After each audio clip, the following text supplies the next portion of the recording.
This story is brought to us from latimes.com. And this one's kind of lengthy, so I'll put a link to it in the description box. It's really lengthy. I'm going to try to give you as much as I can, but it's really long. But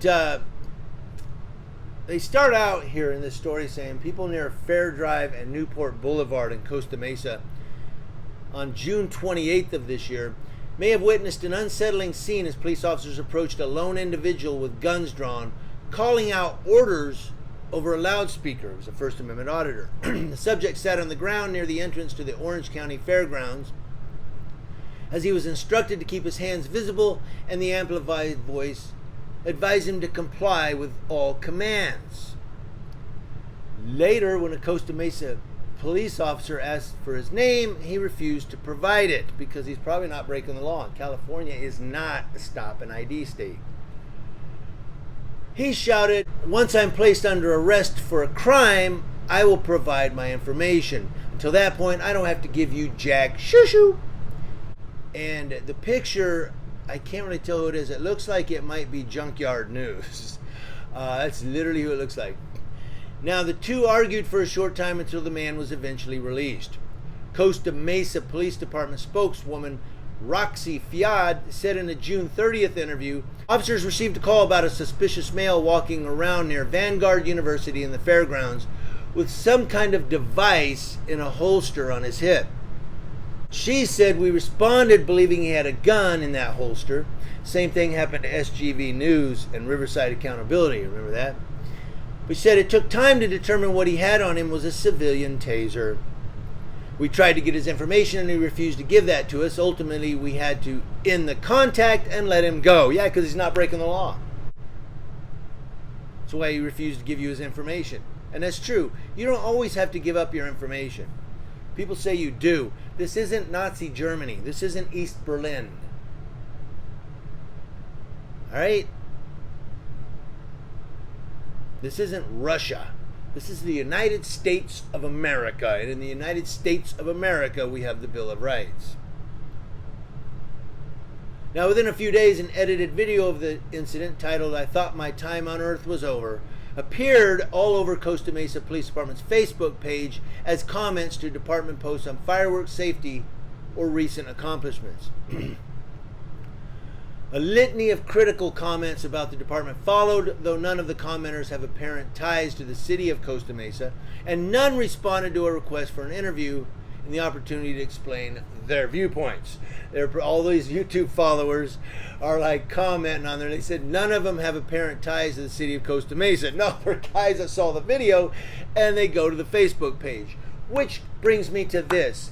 All of you police officers, you need to understand something, and deputies and law enforcement, basically.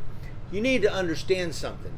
If you're going to violate the rights of a First Amendment auditor or a cop watcher, someone that puts content on YouTube, you're going to have dozens or maybe even hundreds of people that are going to call your station, flood your Facebook, maybe even flood your Twitter of the police chief or the police department. So you need to remember there are repercussions to this. Is that these cops complain and they get upset. Well, you refused to ID. Well, it's because he doesn't have to. It's his Fourth Amendment right not to. It's not breaking the law. You have no authority over a law-abiding citizen. Think you do, but you don't. So meanwhile, there's a full 46-minute video of that June 28th confrontation in Costa Mesa, and has amassed 32,438 views on YouTube, where people can subscribe to watch similar content provided by the poster.